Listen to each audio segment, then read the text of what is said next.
Hey guys, welcome back to my channel. This is Yuan again from Chayatsuji Kimono. Today I'll be covering Tsuke-Obi for you, specifically the ones for Otaiko, because Tsuke-Obi refers to a pretied obi, but it doesn't specify what kind of pretied obi. You can literally turn any obi you want, any knot you want, into a Tsuke-Obi or a pretied obi. Now, Tsuke-Obi were initially invented for those who lacked strength or mobility to still keep tying the obi. And contrary to what you might believe, it was actually the Japanese that invented it, not the people in the West. But these days anyone can use them. But today I'll be covering the ones for Otaiko because these come in two different styles. This one is fully pre-tied, like this is sewn together, whatnot. This one, if I unfold it, is basically just the Otaiko part, but it still needs to be constructed. Whereas that one already isn't constructed. I simply only have to tie it and this part around, just put this one on, obimakura, obijime, and obiaki, and that's it. Whereas this one will actually still need construction before you can actually wear the entire obi. So these are the ones that I'll be covering today. I have my mannequin with me, so let's put them on. Okay, so I have both of the parts here. I'll be tying the part that goes around to the waist first. As you can see, I already have the obita on. If you don't, you might want to have it nearby so that when you have finished tying this one, you can put it in immediately. I won't be doing it in this video because I already have one on, but if you do want to, just keep it somewhere so that you can reach while tying this one. Now, what I always do with my mannequin is like almost reverse tying, which means I put the outer layer first so that I can measure where the end section is.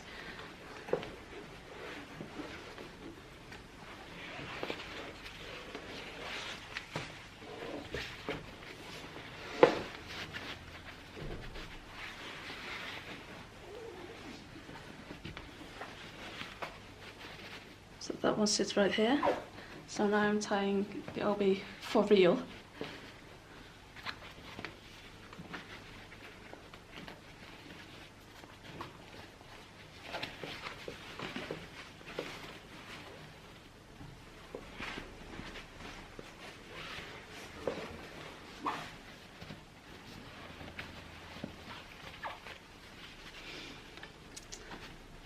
And then once you've done that, I want to grab the strings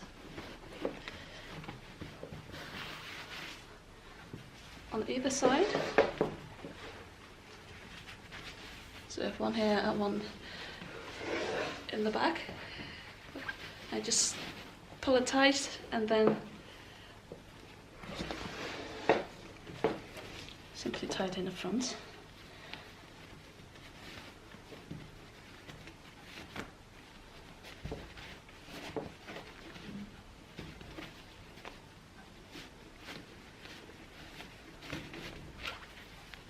Tuck the himo in.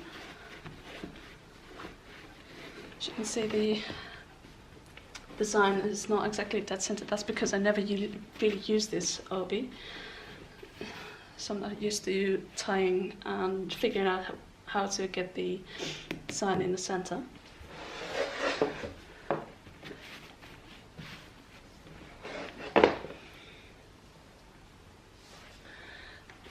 So now we're going to put on the Otaiko part. Some, like the other one, we'll be getting to that one later, will have a clip on the top of the Otaiko section. That clip is actually used to tuck behind the datajima or himo, either one of them if you're using them, so that the Otaiko section stays in place, so that it doesn't move around. Now some of them, this one is very tight. Some of them will have a little bit more space, so I just hope I can squeeze my obimakura in here. There we go. Just need to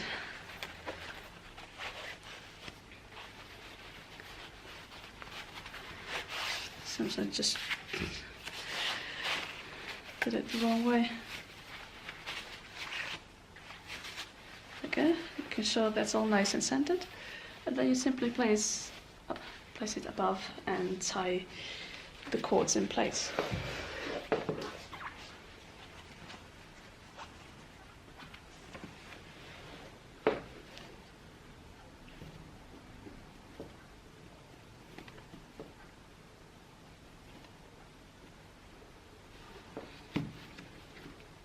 If it doesn't have any clip, you want to tie the strings of the obi really tight, because otherwise it will slide down. It will be held up by the obijime later on, but still it doesn't really stay in place.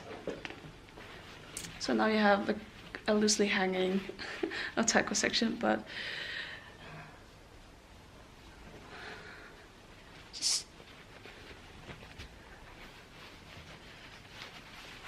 putting the obiyage in place if I can find it. There you go.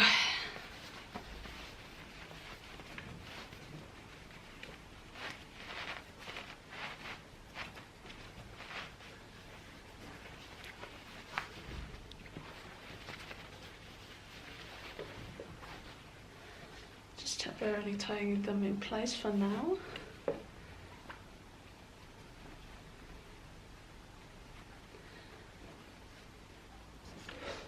The last thing what you do is tying your obijime, just threading it through like always, and then you tie it in place.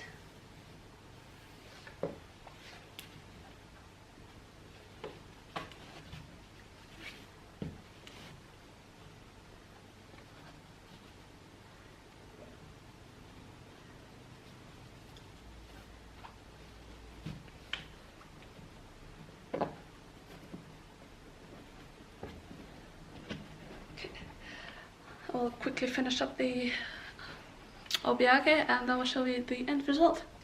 Okay, that is pretty much the end result.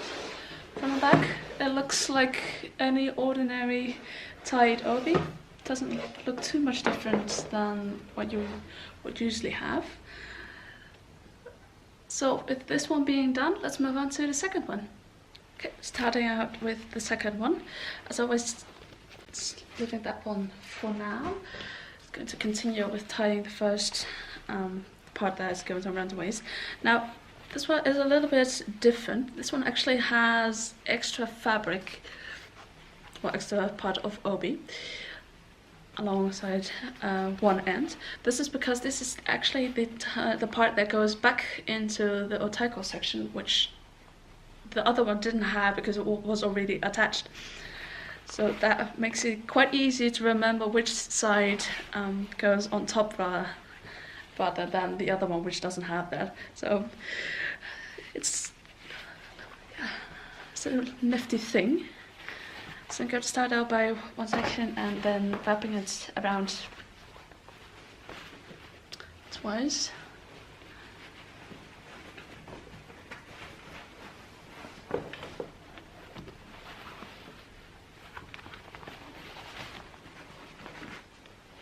Making sure that's all nice and tight.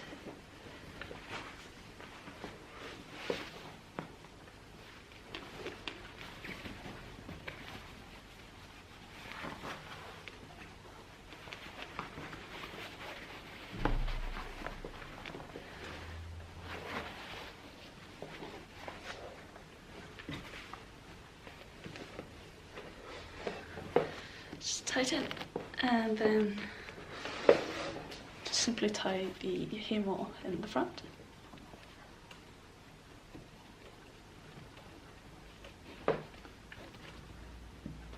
I tend to just tie a bow, it's nice and easy.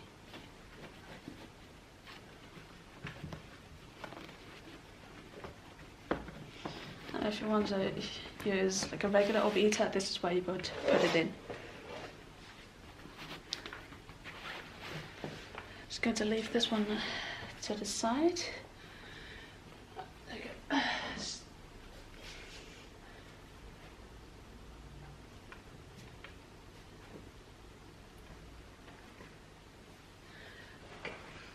Just grabbing the other part.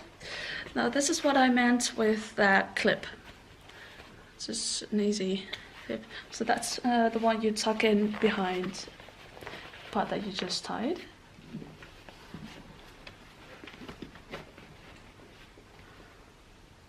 So simply stays like that. Then I'm going to grab my obi makura, just put it in.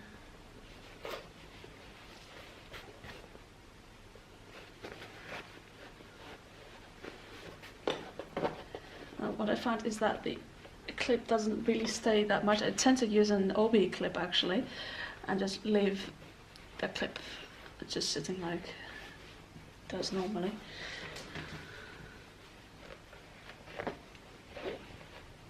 Okay, so that's this one, and then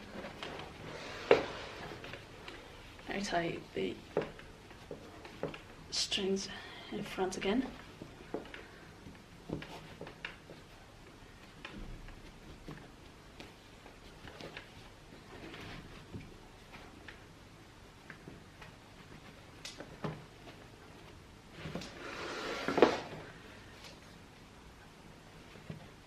My obi makura on top, obiage. Just temporarily tying it for now.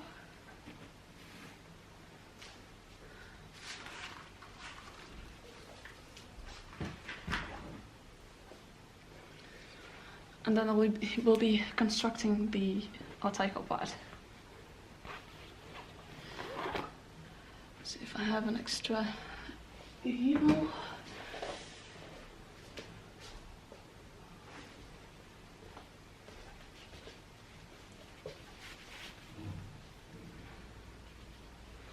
Just an easy. I tend to use an extra himo for this part because it makes it a little bit easier for me to construct the Otaiko part.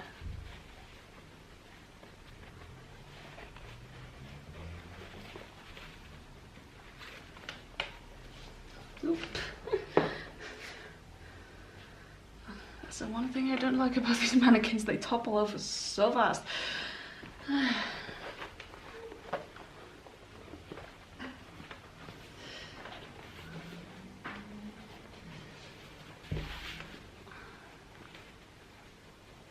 Okay. Just temporarily tying this one in place.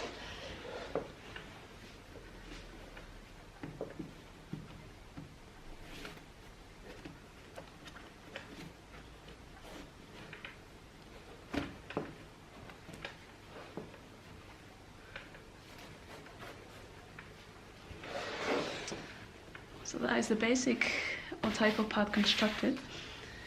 Now the part that we just moved to the side is now going back into the Otaiko part.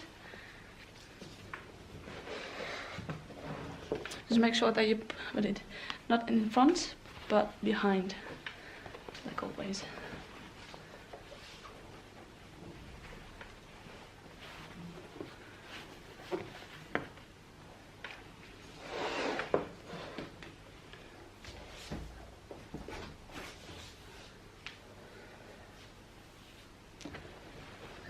One obijime.